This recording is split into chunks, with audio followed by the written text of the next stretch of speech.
नमस्कार दोस्तों, welcome to Byju's government exam prep channel. दोस्तों आज हम लोग डेली करंट अफेयर में चर्चा करेंगे 31 जनवरी 2021 के विभिन्न समाचार पत्रों में से, जो कि आपके आगामी परीक्षा SSC, Delhi police constable, SI, CPO SI, intelligence bureau, NTPC, other state services exam, इन सब के लिए यह लाभदायक सिद्ध होगी।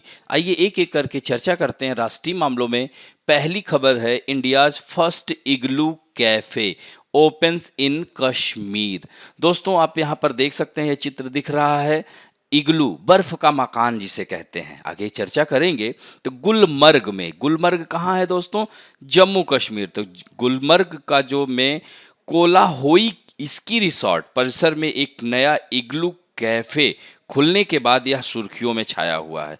इस इग्लू कैफे में बर्फ और बर्फ से बने टेबल होते हैं, जिसमें आगंतुकों और ग्राहकों के लिए गर्म भोजन परोसा जाता है दोस्तों।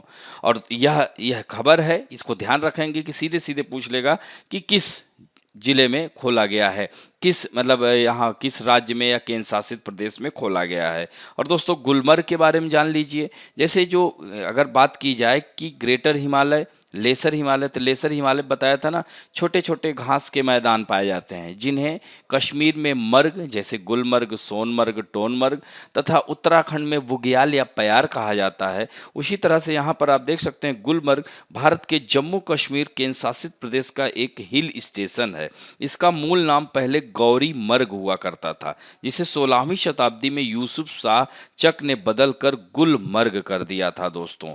और इसमें जो महत्वपूर्ण है कि इसे सुंदरता के कारण इसे धरती का स्वर्ग भी कहा जाता है। यह देश के प्रमुख पर्यटन स्थलों में से एक है। फूलों के प्रदेश के नाम से मशहूर यह स्थान किस जिले में पड़ेगा? बारामूला डिस्ट्रिक्ट के अंतर्गत आता है, जो समुद्र तल से 2730 मीटर की ऊंचाई पर बसे गुलमर्ग सर्दी के मौसम के दौरान यहाँ बड़ी संख्या में पर्यटक आते हैं दोस्तों। यहाँ विश्व का सबसे बड़ा गोल्फ कोर्स और देश का प्रमुख स्की रिजॉर्ट भी है। और इग्लू क्या है दोस्तों? तो इग्लू इसे स्नो हाउस यानी बर्फ का घर, बर्फ से निर्मित एक आश्रय है, जिसे मूलतः इन्यूट क्या होती हैं? ट्राइबल ग्रुप है, जनजातियां। यह जो है इन्यूट हुआ, एस्किमोज हुआ, यह सब जो है जनजातियां कहाँ? आर्कटिक क्षेत्र में जो पाई जाती हैं, बर्फीले क्षेत्रों में, तो यह बर्फ के मकान बनाती हैं, उसी को इग्लू कहा जाता है। अब बढ़ते हैं दोस्तों, supreme court collegium withdraw recommendation to make justice Pushpa Ganediwala as permanent जज ऑफ बॉम्बे हाई कोर्ट। दोस्तों यह जो पुष्पा गनेडीवाला हैं, ये काफ़ी चर्चा में रही हैं। तो यौन उत्पीड़न से संबंधित जुड़े 2 मसलों पर अपने विवादास्पद आदेशों के चलते जस्टिस पुष्पा वी गनेडीवाला को बॉम्बे हाई कोर्ट का स्थायी जज बनाने की अपनी सिफारिश को सुप्रीम कोर्ट ने वापस ले लिया है। यानी इनकी जो नियुक्ति होती है कोलेजियम प्रणाली के आधार पर होती है, जो कि सुप्रीम कोर्ट ने वापस ले ली है। चूंकि यह विवादों में आ गई हैं, इस पर जो है हमारे देश के जो अटॉर्नी जनरल ऑफ इंडिया हैं, इनका नाम आपने सुना होगा, के वेणुगोपाल, उन्होंने कहा कि अगर इस तरह के निर्णय अगर जज लेने लगेंगे तो आने वाले दिनों में इस तरह की घटनाएं बहुत घटित होंगी। तो उन्होंने क्या किया कि एक व्यक्ति को, जो कि एक नाबालिग लड़की के साथ बलात्कार किया हुआ था, उस केस में उसे बरी कर दिया। और उसमें उन्होंने बहुत सारे ऐसे आर्ग्यू किया गए, जिसकी वजह से जो है ये चर्चा में आ गई। तो इस वजह से इनको हटाने की बात की जा रही है, इनको परमानेंट नहीं बनाया जाएगा। तो चीफ जस्टिस ऑफ इंडिया कौन है? एस.ए. बोबडे हैं, याद रखिएगा। उनकी अध्यक्षता वाली सर्वोच्च न्यायालय के 3 सदस्यीय कोलेजियम ने बॉम्बे हाई कोर्ट के स्थायी जज के रूप में जस्टिस गनेडीवाला की सिफारिश की थी, लेकिन बाद में इस प्रस्ताव को अब रद्द कर दिया गया है। दोस्तों गनेडीवाला महाराष्ट्र के अमरावती जिले, यहीं से हमारे देश की पूर्व राष्ट्रपति सुना होगा प्रतिभा देवी सिंह पाटिल, यहीं से आती हैं। 1969 में जन्मी पुष्पा गनेडीवाला ने बीकॉम, एलएलबी और फिर एलएलएम की पढ़ाई की है। वे 2007 में डिस्ट्रिक्ट जज नियुक्त हुई थी। इसके बाद मुंबई सिविल कोर्ट, नागपुर की डिस्ट्रिक्ट और फैमिली कोर्ट में भी रहीं। फिर बाद में वह बॉम्बे हाई कोर्ट की रजिस्ट्रार जनरल बनाई गई। इसके बाद 2019 में उन्हें बॉम्बे हाई कोर्ट में एडिशनल जज का पदभार दिया गया था, लेकिन इन्होंने तथाकथित जो निर्णय दिया उसकी वजह से यह चर्चा में रही। यही कारण है कि अब सुप्रीम कोर्ट ने वापस ले लिया है। अब दोस्तों यहीं पर थोड़ा सा जान लीजिए कॉलेजियम प्रणाली क्या है। हालांकि सरकार ने, याद हो तो 2014 में जब सरकार आई, एनडीए गवर्नमेंट बनी थी, तो न्यायिक नियुक्ति आयोग की स्थापना की गई थी। सुप्रीम कोर्ट ने इसे अमान्य घोषित करा दिया था। ध्यान रखेंगे 99वां संविधान संशोधन के तहत जुडिशियल अपॉइंटमेंट कमीशन की स्थापना की गई थी, जिसे सुप्रीम कोर्ट ने बाद में इसे निरस्त कर दिया और कॉलेजियम प्रणाली को ही सही माना। तो कॉलेजियम सिस्टम का भारत के संविधान में हालांकि कोई जिक्र नहीं है। यह सिस्टम 28 अक्टूबर 1998 को 3 जजों के मामले में आए सुप्रीम कोर्ट के फैसले के जरिए प्रभाव में आया था। तो कॉलेजियम सिस्टम में सुप्रीम कोर्ट के चीफ जस्टिस और सुप्रीम कोर्ट के 4 वरिष्ठ न्यायाधीश का एक फोरम जजों की नियुक्ति और तबादले की सिफारिश करता है। हालांकि यह भी कॉलेजियम प्रणाली पर आए दिन चर्चा का विषय बना रहता है कि इससे क्या होता है कि जैसे कि अपने पसंद के लोगों को यहाँ पर रख दिया जाता है। सामान्यतः बहुत सारे ऐसे उदाहरण देखे गए जिसकी वजह से इस व्यवस्था को हटाने का प्रयास सरकारें करती रहती हैं, लेकिन सुप्रीम कोर्ट बोलती है कि इसमें हस्तक्षेप ना करें। यही कारण है कि जुडिशियल अपॉइंटमेंट कमीशन को निरस्त कर दिया गया था 99 कॉन्स्टिट्यूशन अमेंडमेंट के तहत जो बनाया गया था। तो दोस्तों इसमें 5 सीनियर जजों से मिलकर यह की जाती है। हालांकि इसमें 3 जज हैं और एक मुख्य न्यायाधीश हैं एएस बोबडे। तो ये ध्यान रखेंगे दोस्तों। अब बढ़ते हैं अंतर्राष्ट्रीय मामलों में। India should ensure financial security for leprosy patient, WHO कह रहा है। डब्ल्यूएचओ क्या है? World health organization. दोस्तों वर्ल्ड हेल्थ ऑर्गेनाइजेशन कुष्ठ रोग के खिलाफ डब्ल्यूएचओ की जो सद्भावना दूत हैं वह यही सासाकावा हैं। इनको दोस्तों याद रखिएगा, इन्होंने कुष्ठ रोग पर बहुत सारा कार्य किया है हमारे देश में।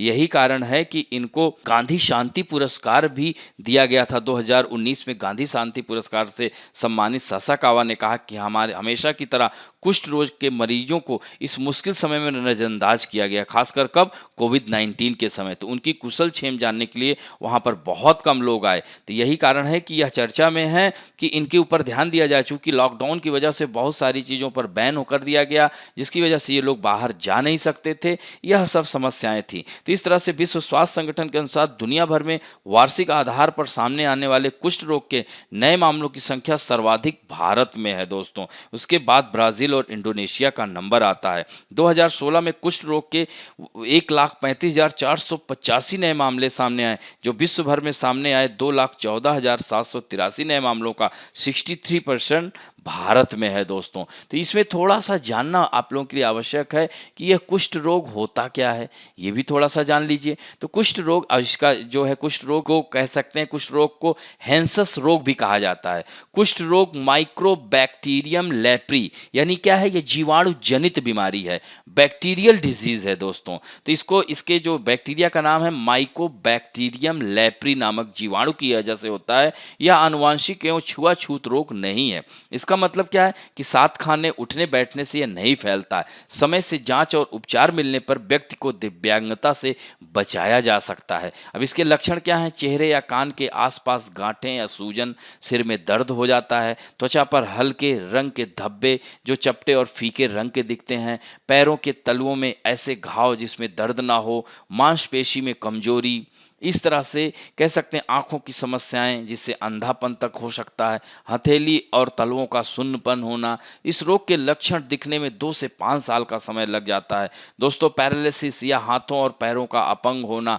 इसके अंतर्गत आता है। इस पर बचाव के लिए क्या है कि अवेयरनेस, लक्षणों पर नजर रखना, चोट से बचें, घाव को साफ रखें। बच्चों में कुष्ठ रोग की संभावना वयस्कों से ज़्यादा अधिक होती है, इसलिए बच्चों को हमेशा संक्रमित व्यक्ति से दूर रखें, लंबे समय तक संक्रमित व्यक्ति के संपर्क में न रहें। इसके अलावा एंटीबायोटिक दवाओं से भी इसका इलाज संभव है। कुछ कुष्ठ रोग के इलाज के लिए मल्टी ड्रग थेरेपी तैयार की गई है और यह थेरेपी पूरी दुनिया में फ्री में उपलब्ध है दोस्तों। थोड़ा सा डब्ल्यूएचओ के बारे में जान लीजिए। तो इसके हेड हैं टेड्रोस एधोनम घेब्रेयस। इसका जो हेडक्वार्टर है जिनेवा, स्विट्जरलैंड। इसकी स्थापना 7 अप्रैल 1948 को हुई थी। यही हम लोग विश्व स्वास्थ्य दिवस 7 अप्रैल को मनाते हैं। और एग्जीक्यूटिव बोर्ड प्रेसिडेंट जो अभी हाल ही में डॉक्टर हर्षवर्धन सिंह, भारत के ही मंत्री हैं, कैबिनेट मंत्री, इनको बनाया गया है। तो ये चारों पॉइंट याद रखिएगा दोस्तों। अब बढ़ते हैं इनकी उत्तरी कैलिफोर्निया से आ रही खबर है कि महात्मा गांधी की स्टेच्यू को जो है क्षतिग्रस्त किया गया है। तो उत्तरी कैलिफोर्निया के डेविस शहर के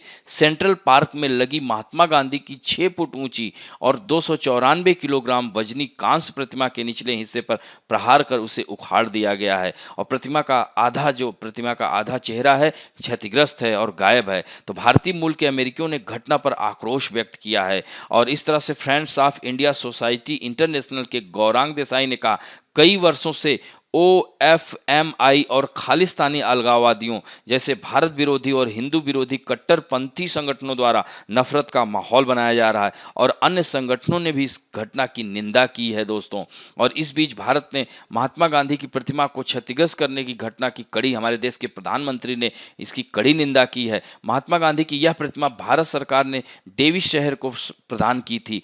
गांधी विरोधी तथा भारत विरोधी संगठनों के विरोध प्रदर्शनों के बीच शहर परिषद ने 4 वर्ष पूर्व इस प्रतिमा का अनावरण किया था, इसे स्थापित किया था दोस्तों। Organization for minorities in India OFMI ने प्रतिमा की स्थापना का विरोध किया था उस समय। इसके बावजूद प्रतिमा की स्थापना का निर्णय किया गया था। इसके बाद से ही OFMI ने गांधी की प्रतिमा को हटाने का अभियान चलाया हुआ था। तो दोस्तों इसकी सरकार जांच कर रही है, अमेरिकी सरकार, कि ऐसा किस लिए हुआ, कौन से तत्व थे इस तरह के कृत्य करने के पीछे, क्या मंशा रही है। तो इन सब की जानकारी, हालांकि वहां पर निवासी भारतीयों ने आक्रोश जताया है। इसके साथ साथ भारतीय प्रधानमंत्री और भारत से भी जो है निंदा की गई है इस घटना की। तो ये ध्यान रखेंगे, सीधे प्रश्न आ जाएगा कि हाल ही में महात्मा गांधी की किस देश में प्रतिमा को क्षतिग्रस्त किया गया या तोड़ा गया, ऐसे प्रश्न बन जाएगा। या पूछ लेगा कि अमेरिका के किस प्रांत में ये घटना हुई, 4 प्रांतों के नाम दे देगा, क्योंकि अमेरिका में टोटल दोस्तों 50 प्रांत हैं, तो उनमें से एक प्रांत है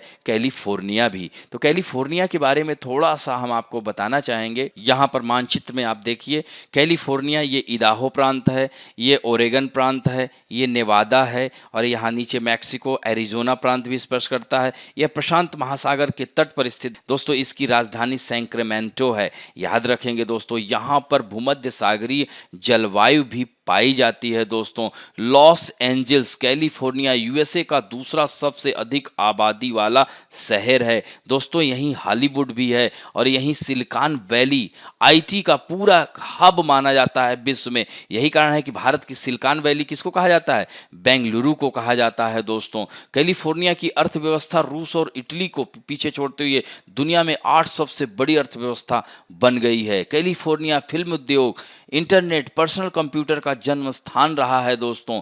इस तरह से आप कह सकते हैं कैलिफोर्निया में सौर ऊर्जा का उत्पादन भी बहुत ज़्यादा मात्रा में होता है दोस्तों। कैलिफोर्निया दुनिया का 5वां सबसे बड़ा खाद्य प्रदायक है दोस्तों। और कैलिफोर्निया में भूकंप के आने के चांसेस, चूंकि प्रशांत महासागर फायर रिंग के अंतर्गत आता है, तो यहाँ पर भूकंप आने के चांसेस बहुत ज़्यादा रहते हैं दोस्तों।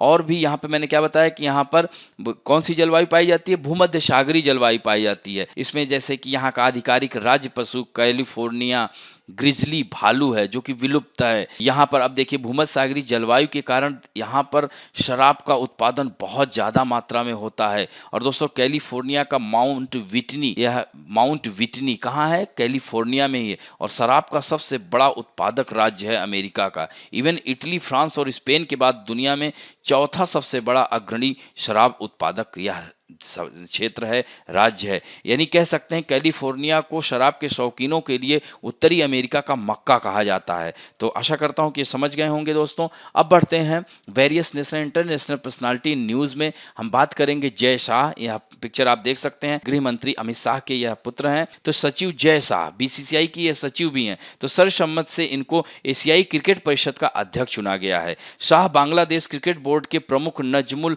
हसन पापोन की जगह लेंगे दोस्तों। ACC के पास एशिया कप टूर्नामेंट के आयोजन की जिम्मेदारी होती है। कोविड-19 महामारी के कारण 2020 में होने वाला एशिया कप इस साल जून के लिए स्थगित कर दिया गया। इस तरह से पाकिस्तान को शुरुआत में टूर्नामेंट की मेजबानी करनी थी, लेकिन अब इसका आयोजन श्रीलंका या बांग्लादेश में हो सकता है। यह ध्यान रखेंगे खबर को। अब बढ़ते हैं दोस्तों, थोड़ा ACC के बारे में जान लीजिए। इसकी स्थापना 1983 में हुई थी। इसका हेडक्वार्टर कोलंबो कहाँ है, श्रीलंका में है और इसमें मेंबर्स 25 हैं। इसके प्रेसिडेंट कौन हो गए हैं, जय शाह। यह ध्यान रखेंगे। अब बढ़ते हैं दोस्तों बैंकिंग और वित्त संबंधी समाचारों में। Government plan law to ban bitcoin, set up official currency. दोस्तों बिटकॉइन मतलब क्रिप्टो करेंसी पर बैन लगाने की सोच रही है हमारे भारत की सरकार। तो ये ध्यान रखेंगे दोस्तों कि यहाँ पर डिजिटल करेंसी या इसको क्रिप्टो करेंसी, इसे आभासी मुद्रा कहते हैं, याद रखिएगा। आगे मैं इसकी चर्चा कर रहा हूँ, अभी पहले खबर सुन लीजिए। तो पूरी दुनिया में बिटकॉइन की धूम है, लेकिन केंद्र सरकार देश में बिटकॉइन और अन्य क्रिप्टो करेंसी पर प्रतिबंध लगाने जा रही है। तो ये बजट सत्र शुरू हो गया है दोस्तों। तो बजट सत्र में इसी में विधेयक को पारित कर हमेशा के लिए बिटकॉइन को प्रतिबंधित कर देगी। वहीं सरकार रुपए की डिजिटल करेंसी भी लाने की तैयारी कर रही है। चूंकि शुक्रवार से शुरू हुए बजट सत्र में केंद्र सरकार ने भारत में सभी निजी क्रिप्टो करेंसी जैसे बिटकॉइन, ईथर, रिपल और अन्य को प्रतिबंधित करने के लिए एक बिल लिस्ट किया है। विधेयक में आधिकारिक डिजिटल मुद्रा पर विधायी ढांचे के निर्माण का भी प्रावधान है, यानी सरकार खुद की क्रिप्टो करेंसी लाने के लिए कानूनी रास्ता बना रही है। इससे पहले 25 जनवरी को आरबीआई की एक बुकलेट में रुपए के डिजिटल संस्करण का जिक्र भी किया गया। हालांकि दोस्तों इसे हटाने के लिए 2019 में भी प्रयास किया गया था, लेकिन सदन में इसको लाया ही नहीं गया। दोस्तों क्या है क्रिप्टो करेंसी? तो क्रिप्टो करेंसी एक आभासी मुद्रा है। याद रखें, crypto currency is a currency built on a computer algorithm, जो कि कंप्यूटर एल्गोरिथम पर बनी एक स्वतंत्र मुद्रा है, जब इस पर किसी का अधिकार नहीं होता। यह एक डिजिटल करेंसी होती है। इसके लिए क्रिप्टोग्राफी का प्रयोग किया जाता है। आमतौर पर इसका प्रयोग किसी सामान की खरीदारी या कोई सर्विस खरीदने के लिए किया जा सकता है। इसे आप न छू सकते हैं न देख सकते हैं, क्योंकि भौतिक रूप में क्रिप्टो करेंसी का मुद्रण नहीं किया जाता, इसलिए इसे आभासी मुद्रा कहा जाता है। और पिछले कुछ सालों में ऐसी करेंसी काफ़ी प्रचलित हुई। और दोस्तों क्रिप्टो करेंसी की शुरुआत 2009 में हुई थी, जो बिटकॉइन थी। इसको जापान के सातोशी नाकामोतो नाम के एक इंजीनियर ने बनाया था। शुरू में उतना नहीं चाहिए, लेकिन धीरे धीरे इसका रेट आसमान छूने लगा। इससे यह सफल हो गई और देखा जाए तो अब तक लगभग 1000 प्रकार की क्रिप्टो करेंसी बाजार में मौजूद है। अब बात करते हैं दोस्तों पुस्तकें और पुरस्कारों में। महात्मा पुरस्कार टू मनीष सिसोदिया, यह नाम आप देख रहे हैं, यह मनीष सिसोदिया जी हैं। यह कौन है? दिल्ली के उप मुख्यमंत्री भी हैं। दोस्तों शिक्षा के में उत्कृष्ट योगदान के लिए दिल्ली के उप मुख्यमंत्री मनीष सिसोदिया को महात्मा पुरस्कार से सम्मानित किया गया। यानी सामाजिक कार्य और मानवीय प्रयासों के लिए महात्मा पुरस्कार दिया जाता है। और इस पुरस्कार की जो शुरुआत की थी आदित्य बिरला समूह ने की थी। ये भी पॉइंट याद रखिएगा दोस्तों।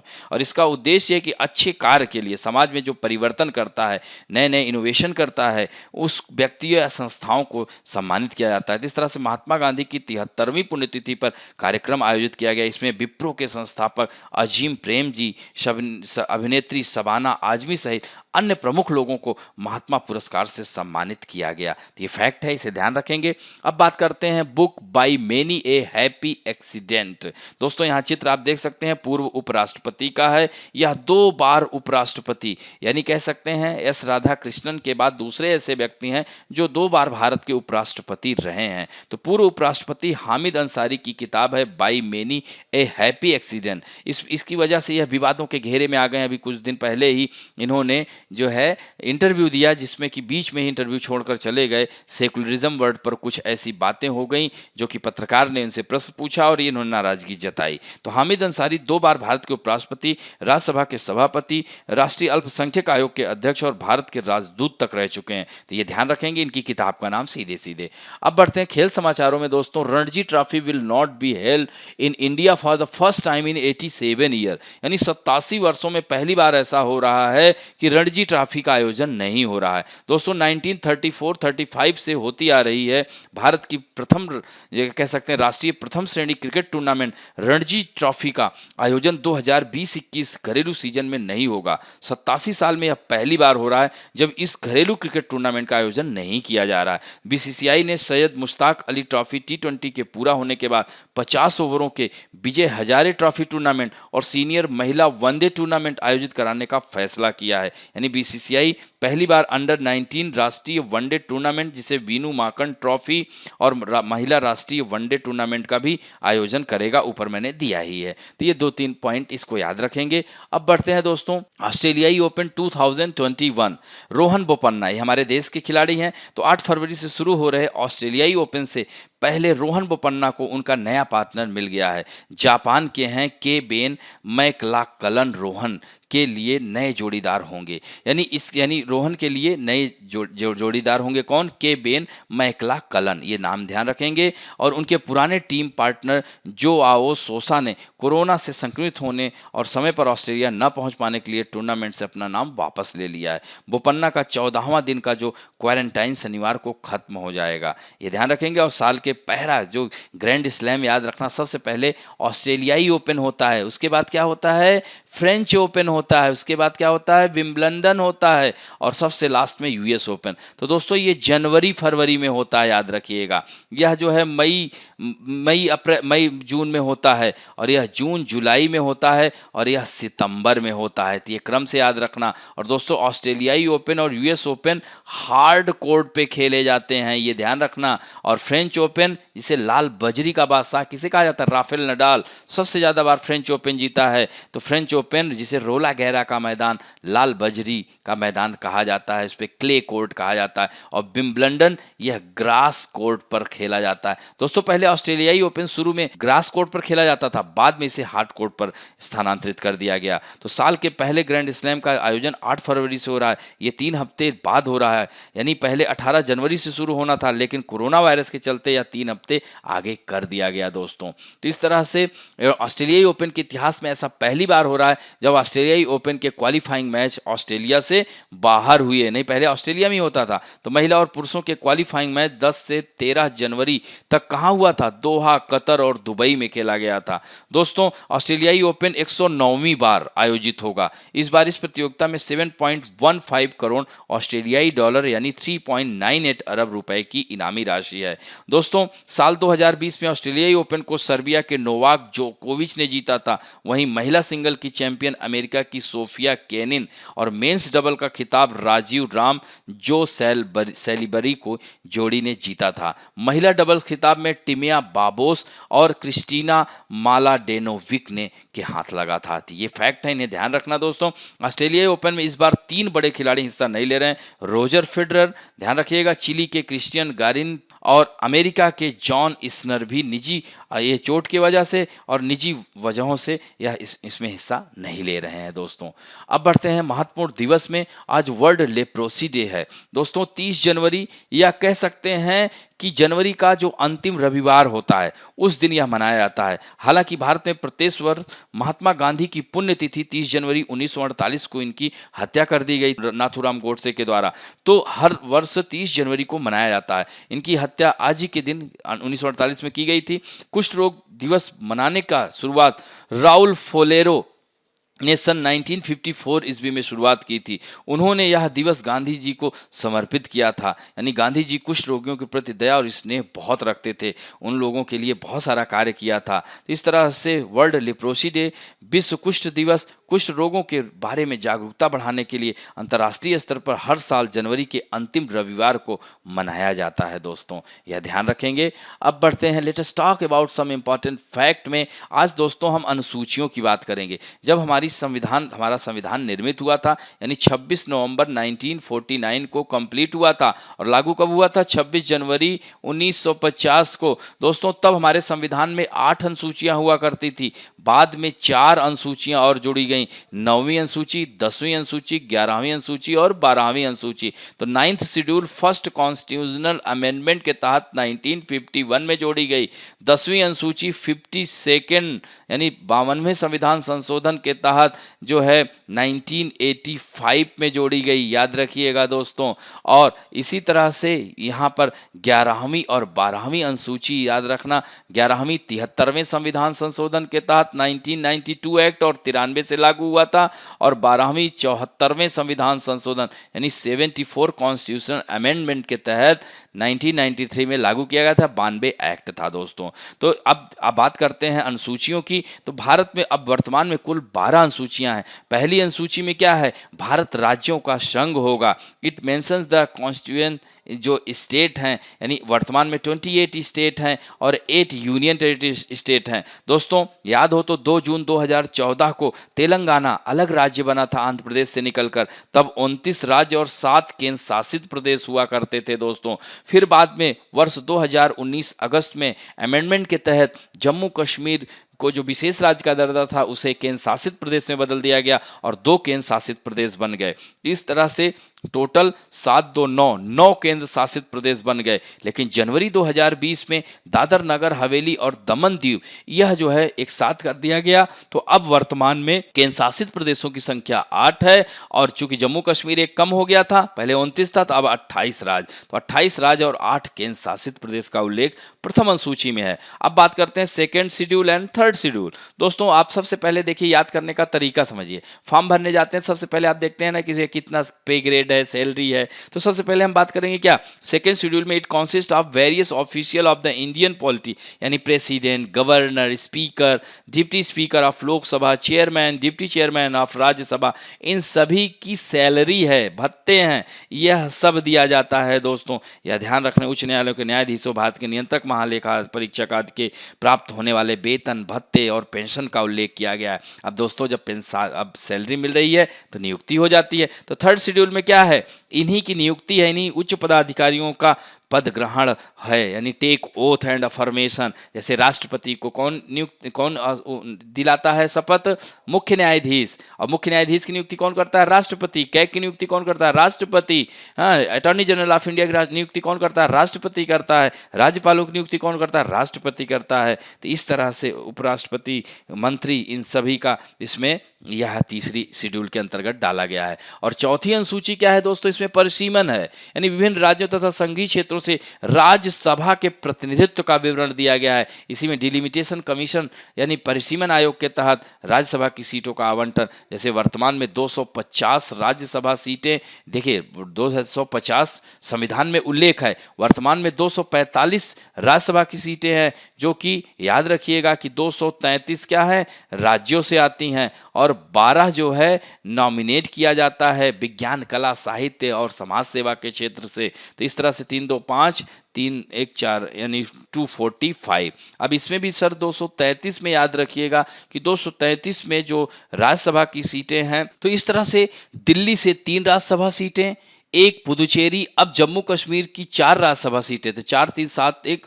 8 राज्यसभा सीटें केंद्र शासित प्रदेश से आती हैं, शेष अन्य राज्यों से। तो सबसे अधिक राज्यों यानी सबसे अधिक जो राज्यसभा सीट आती है वो उत्तर प्रदेश से आती है, ये ध्यान रखिएगा दोस्तों। अब बात करते हैं फिफ्थ शेड्यूल की, जिसमें अनुसूचित क्षेत्रों, अनुसूचित जनजातियों के प्रशासन और नियंत्रण के बारे में उपबंध है। दोस्तों इसी तरह सिक्स शेड्यूल में छठी अनुसूची में असम, मेघालय, त्रिपुरा और मिजोरम की जनजातियों के बारे में विशेष उपबंध है। और सातवीं अनुसूची में इसमें केंद्र और राज्यों के बीच शक्तियों के बंटवारे के बारे में बताया गया। इसके अंतर्गत 3 लिस्ट हैं, इसमें कौन कौन सी हैं, समवर्ती सूची, राज्य सूची, केंद्र सूची। तो केंद्र सूची में कानून बनाने का अधिकार केंद्र का होता है, राज्य सूची में राज्य का, और कॉन्करेंट लिस्ट जिसे समवर्ती सूची कहा जाता है, इसमें केंद्र और राज्य दोनों की सहमति अनिवार्य है दोस्तों। तो इस तरह से अब सूचियों की संख्या, जब संविधान निर्मित हुआ था तो 97 याद रखिएगा, 66 एंड 47 यानी 97 केंद्र सूची, 66 राज्य सूची, समवर्ती सूची में 47 विषय थे। लेकिन वर्तमान में 100 जो है केंद्र सूची में विषय हो गए हैं, और ये ध्यान रखिएगा यह 52 हो गया है और यह जो है 61 हो गया है राज्य सूची के विषयों की संख्या,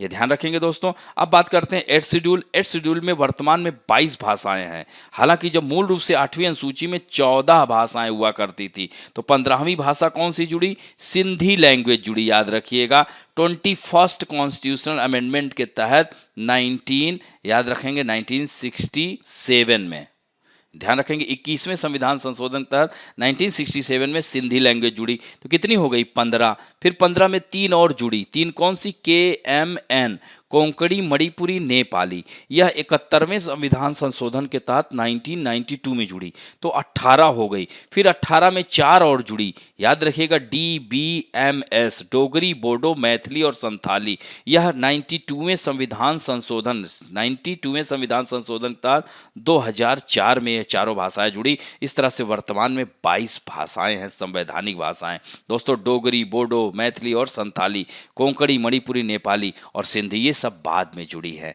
अब बात करते हैं दोस्तों नवीं अनुसूची की। तो नवीं अनुसूची ध्यान रखेंगे दोस्तों फर्स्ट कॉन्स्टिट्यूशनल अमेंडमेंट के तहत 1951 में जोड़ा गया था, जिसे जुडिशियल रिव्यू कहा जाता है, न्यायिक पुनरावलोकन की शक्ति। यानी ऐसे मामले जिसमें न्यायालय हस्तक्षेप नहीं किया जा सकता, न्यायालय में चुनौती नहीं दी जा सकती। और दोस्तों शुरू में मात्र 14 से 18 ऐसे मामले थे कि न्यायालय में डाले गए, नवीं अनुसूची में डाले गए थे, लेकिन धीरे धीरे बढ़ते बढ़ते यह 284 मामला हो गया। इसीलिए 2007 में सबरवाल साहब चीफ जस्टिस थे, उन्होंने निर्णय लेते हुए कहा कि 1973 के बाद के मामले जो 9th शेड्यूल में डाले गए हैं उसका न्यायालय पुनर्विचार कर सकता है, यह ध्यान रखेंगे दोस्तों। उसके बाद 10वीं अनुसूची है आया राम गया राम एंटी डिफेक्शन लॉ दोस्तों। तो यह 52वें संविधान संशोधन के तहत 1985 में इसे दल बदल विरोधक कानून कहा जाता है, इसे जोड़ा गया। इसी में दोस्तों याद रखिएगा 91वें संविधान संशोधन के तहत 2001 में मंत्रालय का आकार 15% होगा, यानी 15% से ज़्यादा मंत्रियों की नियुक्ति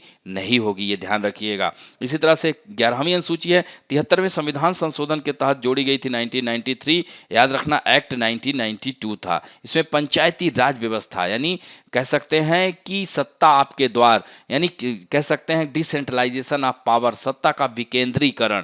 इसमें 29 विषय हैं, ये भी कई बार एग्जाम में आया है। इसी तरह से 74वें संविधान संशोधन के तहत शहरी क्षेत्र में स्थानीय शासन यानी नगर पालिकाओं का निर्माण के लिए इसमें 18 विषय हैं दोस्तों, यह ध्यान रखिएगा 74वां संविधान। तो इस तरह से 12 अनुसूचियां हैं। अब आते हैं आप लोगों के अभ्यास प्रश्न की ओर। आज उत्तर देने वालों में हैं एजाज डार, गोपाल कृष्णा डोले, प्रतीक गंदोत्रा, ज्योति गर्ग, खेतेश मंसूरिया, सौरभ चौधरी, प्रशांत कुमार, संजय नेगी, मुस्कान हारून शेख, एसके, शिवजी गारे, विक्की, वंदना सैंधव, सूरज उपाध्याय, राजेश कुमार, वैभव सिंधे, बहात यूनिस, मोहित कुमार मिश्रा, नीलम सिंह, स्नेहा माची, सुकेश कुमार चौरसिया, शर्मिष्ठा सेन। इतने लोगों ने आज उत्तर और कमेंट दोनों किया है और बहुत ही अच्छा उत्तर दिया है। आशा करता हूं कि आज भी आप लोग सही उत्तर देंगे। आप लोगों के सामने पहला प्रश्न है, India's first igloo cafe was open in which state और यूनियन टेरिटरी? लद्दाख में, जम्मू कश्मीर में, उत्तराखंड में या हिमाचल प्रदेश में? नेक्स्ट क्वेश्चन है, the supreme court has withdrawn its recommendation to make justice Pushpa V Ganediwala a permanent जज ऑफ विच हाई कोर्ट? किस high court? Bombay high court की थी, Delhi high court, Patna high court या लखनऊ हाई कोर्ट? तो सुप्रीम कोर्ट ने वापस ले लिया है। तीसरा क्वेश्चन है, विश्व स्वास्थ्य संगठन के अनुसार दुनिया भर में वार्षिक आधार पर कुष्ठ रोग के नए मामलों की संख्या सर्वाधिक किस देश में है? ब्राजील, भारत, इंडोनेशिया या मैक्सिको? चौथा प्रश्न है, हाल ही में अमेरिका के किस प्रांत में महात्मा गांधी की प्रतिमा को तोड़ दिया गया? कैलिफोर्निया, फ्लोरिडा, नेवादा या ओरेगन प्रांत? पांचवा प्रश्न है, एशियाई क्रिकेट परिषद का अध्यक्ष किसे चुना गया है? सौरभ गांगुली, जय शाह, नजमुल हसन पापोन या अनिल कुंबले? और छठा प्रश्न है, क्रिप्टो करेंसी की शुरुआत किस वर्ष में हुई थी? 2007, 8, 9 या 10? सातवां प्रश्न है, निम्न में से किसे महात्मा पुरस्कार से सम्मानित नहीं किया गया? मनीष सिसोदिया, अजीम प्रेमजी, शबाना आजमी या प्रकाश जावड़ेकर? आठवां प्रश्न है, by many A happy accident किताब के लेखक कौन है? हामिद अंसारी, प्रणब मुखर्जी, एमजे अकबर या शशि थरूर? और नौवां प्रश्न है, भारत में प्रत्येक वर्ष किसकी पुण्यतिथि पर 30 जनवरी को विश्व कुष्ठ दिवस मनाया जाता है? दोस्तों, रविन्द्रनाथ टैगोर, महात्मा गांधी, जवाहरलाल नेहरू या सरदार वल्लभ भाई पटेल? और दोस्तों अंतिम प्रश्न है, किस संविधान संशोधन के तहत नवीं अनुसूची को जोड़ा गया? फर्स्ट कॉन्स्टिट्यूशनल अमेंडमेंट के तहत, 52nd, 73 या 74? दोस्तों इन चारों के तहत ही 9वीं, 10वीं, 11वीं और 12वीं अनुसूची जोड़ा गया है। तो इसीलिए हमने यह चारों संविधान संशोधन दिए हैं। इस तरह से आप लोग इन सभी प्रश्नों के उत्तर देने का प्रयास करिएगा। आशा करता हूं कि आज का वीडियो आप लोगों को अच्छा लगेगा और दोस्तों अच्छा लगे तो प्लीज़ लाइक, शेयर, सब्सक्राइब करना ना भूलें। थैंक यू दोस्तों।